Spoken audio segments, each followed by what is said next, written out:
दोस्तों नमस्कार। बिहनिया संजय से मैं कौशल तिवारी। यह देश अब बेहद ही नाजुक दौर से गुजर रहा है, क्योंकि सत्ता में बने रहने के लिए जिस तरीके से इस देश को दो पक्षों में बांटा जा रहा है और उसके बाद देश के प्रधानमंत्री की चुप्पी हैरान कर देने वाली है। हर क्षेत्र में पिछड़ते जा रहे भारत की स्थिति अब विश्व पटल में भी सम्मानजनक नहीं रह गई है, कहा जाए तो गलत नहीं होगा। क्योंकि जिस तरीके से महंगाई को लेकर मोदी सरकार पूरी तरीके से विफल रही है, बेरोजगारी के मामले में पूरी तरीके से फेल हो चुकी है और आर्थिक बदहाली तो हम बेहद ही खराब स्थिति से गुजर रहे हैं। रुपया लगातार गिर रहा है और मोदी सत्ता के संभालने के बाद तो रुपया 15 रुपए से भी ज्यादा गिर चुका है डॉलर के मुकाबले। तब सवाल ये है कि क्या सिर्फ सत्ता में बने रहने के लिए राजनीतिक चाल जो चली जा रही है वह आने वाले दिनों में और तेज होगी? निश्चित रूप से तेज होगी। नुपुर शर्मा और नवीन जिंदल के मामले में बैकफुट में आ चुकी भाजपा और मोदी सत्ता क्या अब नई रणनीति बनाएगी ताकि 2024 का चुनाव जीत सके? निश्चित रूप से हमने बार बार कहा है कि झूठ, अफवाह और नफरत की राजनीति केवल विध्वंसक है। वह न विकास करती है और न निर्माण करती है, और जिसका परिणाम सबके सामने है।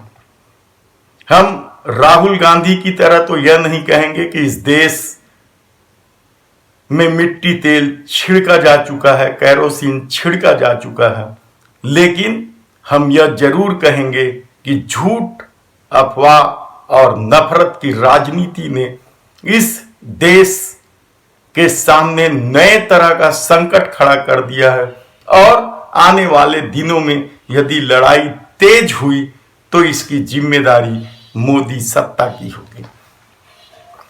इधर प्रधानमंत्री चुप हैं, भाजपा बैकफुट पर है, लेकिन हिंदूवादी लगातार हमलावर हैं। वे अब भी सुधरने को तैयार नहीं है।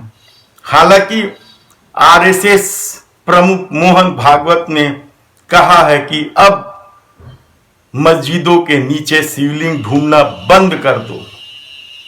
यह एक तरह की चेतावनी है, यह कुछ और संकेत है, यह कहना बेहद कठिन है। लेकिन हिंदूवादी अभी भी ये सोच रहे हैं कि केवल हिंदुत्व के भरोसे इस देश का विकास हो सकता है, उसे विश्व गुरु बनाया जा सकता है। और इसका सबसे इस दौर में जब जगह जगह प्रदर्शन हो रहे हैं, नुपुर शर्मा और नवीन जिंदल की गिरफ्तारी सरकार क्यों नहीं कर रही है, यह अपने आप में हैरान कर देने वाली बात है।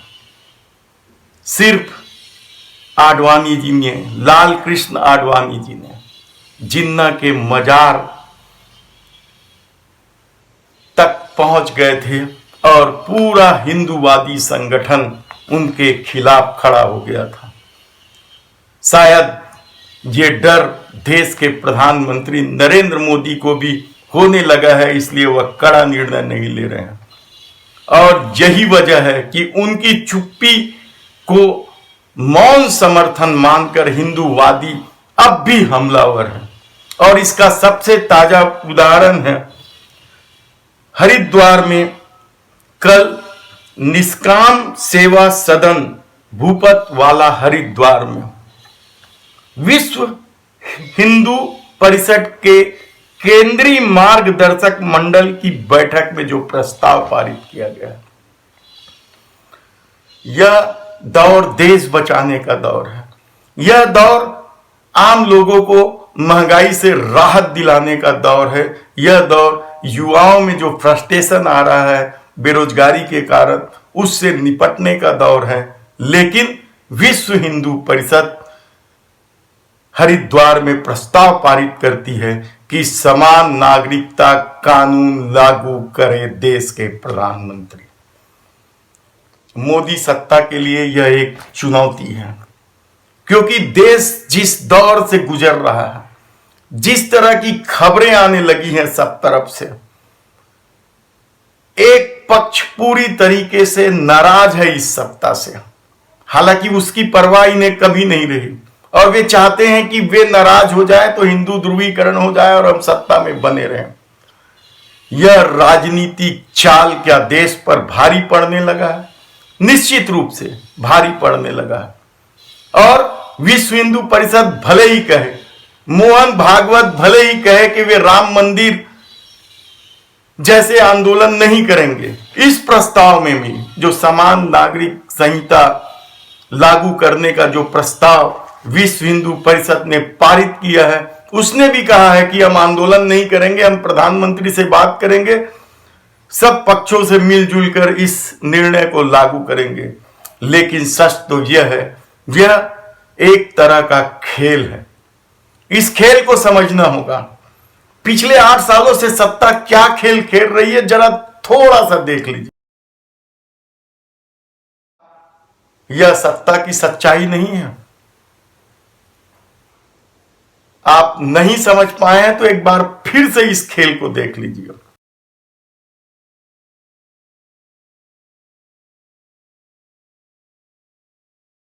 किस तरीके का खेल लगातार सत्ता खेल रही है और देश की हालत क्या होते जा रही है। क्या इस देश को 2 पक्षों में बांट देना चाहिए और उसके बाद निर्णय लेना चाहिए? इस देश की आजादी में जब अंग्रेजों से युद्ध हो रहा था, तब हिंदू, मुस्लिम और तमाम धर्म के लोगों ने हिस्सेदारी की थी। अंग्रेजों के अन्याय और अत्याचार के खिलाफ कड़ा संघर्ष किया था, तब इस देश को आजादी मिली थी।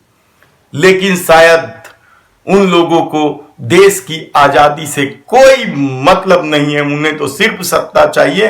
वे तो उस दौर में भी अंग्रेजों की चापलूसी करते रहे। तब सवाल यह है कि इस देश को कैसे बचाया जा सकता है। कांग्रेस अपने में उलझी हुई है, आज परिस्थितियां दूसरी है, लेकिन राहुल गांधी को लेकर कांग्रेस पूरे देश भर में सत्याग्रह कर रही है, उपवास रखेगी। राहुल गांधी को ईडी ने नोटिस जारी किया और आज वो पेश होने वाले हैं, इसलिए कांग्रेसी उसमें लग गए हैं। यानी महंगाई, बेरोजगारी और देश की बदहाली और देश को टुकड़े में बांटने की कोशिश को लेकर भले ही कांग्रेस भारत जोड़ो अभियान चलाने या यात्रा चलाने की बात कर रही हो, लेकिन सच तो यह है कि वह अभी भी राहुल गांधी और सोनिया गांधी से बाहर नहीं निकल पा रही है। उनकी चिंता किसी भी तरीके से सत्ता हासिल करने की क्या रह गई है? सवाल बहुत से हैं, क्योंकि पिछले 8 सालों में जिस तरह से संविधान को कुचला गया, संवैधानिक संस्थाओं को बदतर स्थिति में पहुंचाया गया और कांग्रेस का कोई बड़ा आंदोलन देखने को नहीं मिला, उससे यह सवाल जरूर उठना चाहिए और उठ रहा है। लोग सोच रहे हैं कि आखिर इस परिस्थिति से उन्हें उबारने वाला कौन है। और ऐसे में जब लगातार 2 पक्षों को बांटने के लिए लगातार राजनीतिक कुटिल चाल खेला जा रहा है, उससे विपक्ष कैसे निपटेगा, यह सबसे बड़ा सवाल है। देखना है कि क्या जनमानस खुद खड़ा होगा। सवाल बहुत से हैं, सिर्फ इंतजार है तो उन परिस्थितियों का जो बदलने के लिए जनता स्वयं खड़े हो जाए। धन्यवाद।